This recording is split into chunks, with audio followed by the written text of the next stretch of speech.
আধুনিক যুগের এই মোরালরা আইয়ামে জাহিলিয়াত যুগকেও হার মানিয়েছে। দা ইপস্টেন ফাইল, যেখানে লুকিয়ে আছে 3 মিলিয়নেরও বেশি তথ্য, রয়েছে 2000-এরও অধিক ভিডিও, 2 লক্ষেরও বেশি ছবি, যেগুলো কখনো ভাষায় প্রকাশ করা এবং আপনার পক্ষে দেখা সম্ভব নয়। কি নৃশংসভাবে নারীদেরকে ভোগ করতেন বিশ্বের সব থেকে বড় বড় ধনী এবং ক্ষমতাবান লোকরা। এই ঘটনাটি শুনলে আজ আপনার শরীরটা শিউরে উঠতে পারে। শিশুদের বিভিন্ন দেশ থেকে পাচার করে বছরের পর বছর ধর্ষণ করে গেছে। কেবল ধর্ষণ করেই তারা ক্ষান্ত হয়নি, কন্যা সন্তানদের বেছে বেছে করে খেয়েছেন। সেই সব ইভেন্টে তারা মানুষের মাংস খেয়েছেন। এইসব প্রভাবশালীদের ভেতর Donald Trump, Bill Gates, Elon Musk, সৌদির কিছু আমিররা সহ বিশ্বের কোটিপতিরাও জড়িত।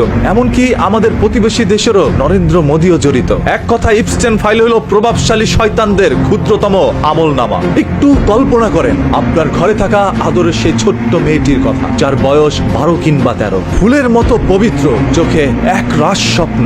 একদিন তাকে বলা হলো তাকে একটি বিশেষ বৃত্তি দেওয়া হয়েছে। বলা হলো সে বিশ্বের সবচেয়ে জ্ঞানী, ধনী এবং প্রভাবশালী মনীষীদের সাথে দেখা করার সুযোগ পাবে। এই কথা শুনে বাবা মার কাছ থেকে বিদায় নিয়ে সরল মনে মেয়েটি প্লেনে উঠল। কিন্তু সে জানতো না চকমকে ওই প্লেনটির নাম ললিতা এক্সপ্রেস। সে জানতো না এই প্লেনটি তাকে স্বপ্নের দেশে নয়, বরং দাজ্জালিক সভ্যতার এক গোপন জাহান্নামের দিকে নিয়ে যাচ্ছে, যার গন্তব্য প্রশান্ত মহাসাগরের বুকে অবহেলিত বিচ্ছিন্ন দ্বীপ লিটল স্লেট জেমস। দ্বীপটিকে দেখতে দুনিয়ার জান্নাতের মতো মনে হয়। চারদিকে নীল সমুদ্র, মাঝখানে রাজকীয় প্রাসাদ। কিন্তু প্রাসাদের ভিতরে ঢুকতেই মেয়েটির স্বপ্ন কাচের মতো চুরমার হয়ে যায়। সে দেখলো টিভির পর্দায় যাদেরকে হিরো হিসেবে দেখেছে, নোবেল বিজয়ী, বিজ্ঞানী, বিশ্ব নেতা, হলিউড সুপারস্টার, তারা সেখানে বসে আছে। কিন্তু তাদের চোখে মমতা নেই, আছে এক আদিম পৈশাচিক ক্ষুধা। এটা দেখে তখন মেয়েটি চিৎকার করে বলছিল, আমি আমার মায়ের কাছে যাব। কিন্তু তার কান্না চাপা পড়ে গিয়েছিল প্রশান্ত মহাসাগরের গর্জনের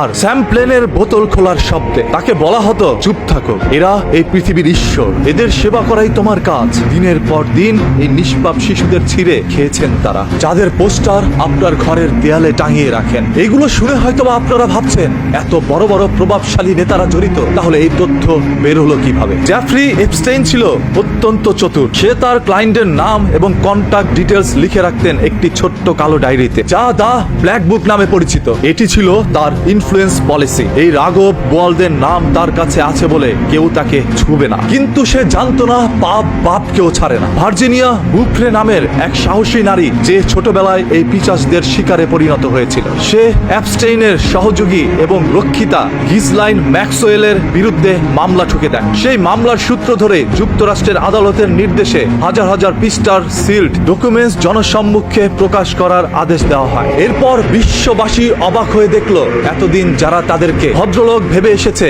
আদালতের নথিতে তাদের নামগুলো জল করছে জঘন্য সব অপরাধের সাথে। কাদের নাম সেখানে রয়েছে, তালিকাটি দেখলে আপনার পায়ের নিচের মাটি সরে যাবে। বিল ক্লিন্টন, আমেরিকার সাবেক প্রেসিডেন্ট, গণতন্ত্রের ফেরিওয়ালা, যিনি এই দ্বীপে এবং এপস্টেইনের প্লেনে চড়তেন বহুবার। নথিতে তাকে নিয়ে বহু চাঞ্চল্যকর তথ্য রয়েছে। প্রিন্স অ্যান্ড্রু, ব্রিটিশ রাজ পরিবারের অহংকার, যার আদিজাত্যর গল্প শুনে আপনারা বড় হয়েছেন, সে ছিল এই দ্বীপের নিয়মিত খদ্দের। স্টিফেন হকিং, যার বিজ্ঞান আর কসমোলজি নিয়ে আপনারা মুগ্ধ, তিনিও গিয়েছিলেন সেই পাপের দ্বীপে। নথিতে তার নামও উঠে এসেছে। বিল গেটস, বিশ্বের সেরা ধনী, এবং তারও ঘনিষ্ঠতা ছিল এই শিশু পাচারকারীদের সাথে। ডোনাল্ড ট্রাম্প, বিশ্ব রাজনীতির আরেক মোড়ল, যিনিও এই পাপের সাথে জড়িত ছিলেন। হলিউড ও গ্ল্যামার ওয়ার্ল্ড, কেভিন পেপসি থেকে শুরু করে নাম করা সব মডেল ও অভিনেতারা যারা আপনাদের আইডল, তারা অনেকেই ছিলেন এই চক্রের অংশ। জেফ্রি এপস্টেইন কি কেবল একজন বিকৃতকামী ধনী ছিল? না, সে ছিল মোসাদ এবং পশ্চিম গোয়েন্দা সংস্থার একটি হানি ট্র্যাপ প্রজেক্টের এজেন্ট। তার কাজ ছিল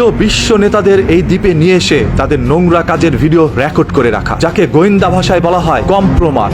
পরবর্তীতে এই ভিডিওগুলো দিয়ে তাদের ব্ল্যাকমেল করা হতো। আপনার প্রিয় নেতা যখন টিভিতে দাঁড়িয়ে ফিলিস্তিনের বিপক্ষে বা অদ্ভুত সব সেকুলার এজেন্ডার পক্ষে কথা বলে, তখন তাদের গলার দড়িটা আসলে জায়নবাদীদের হাতে থাকে। তারা জানে মুখ খুললেই তাদের এই গোপন ভিডিও ফাঁস হয়ে যাবে। বাংলাদেশের কোন মাদ্রাসার শিক্ষক যদি শরিয়া আইন নিয়ে কথা বলে, নারীদেরকে ঘরমুখী হওয়ার কথা বলে, অল্প বয়সে নারীদের বিয়ে নিয়ে কথা বলে, তখন এই দেশের সুশীলরা নারীবাদীরা চিৎকার করে আকাশ বাতাস ভারী করে ফেলে, বলে মোল্লারা সব শিশুকামী। কিন্তু আজ যখন শত শত প্রমাণ সামনে আসছে যে তাদের স্বপ্নের আমেরিকা, তাদের সভ্যতার ধারক বাহকেরা এক একজন জঘন্য লেভেলের ব্যাটফয়েল, তখন তারা মুখে কলপ এনেছে। কারণ এই পিচাসরা টাই পরে ইংরেজিতে কথা বলে এবং দামি পারফিউম মাখে। তাদের কাছে সাদা চামড়ার অপরাধ কোনো অপরাধ না, ওটা লাইফস্টাইল। এই দাজ্জালিক বা নিউ ওয়ার্ল্ড অর্ডার এর মূল মন্ত্রই হলো পারিবারিক প্রথা ধ্বংস করা এবং বিকৃত যৌনাচারকে নরমাল করা। এই অ্যাপস্টেইন চক্র কোনো বিচ্ছিন্ন ঘটনা না, এটা সেকুলার পুঁজিবাদী ব্যবস্থার পচে যাওয়া কলিজার বাস্তব ছবি। আপনার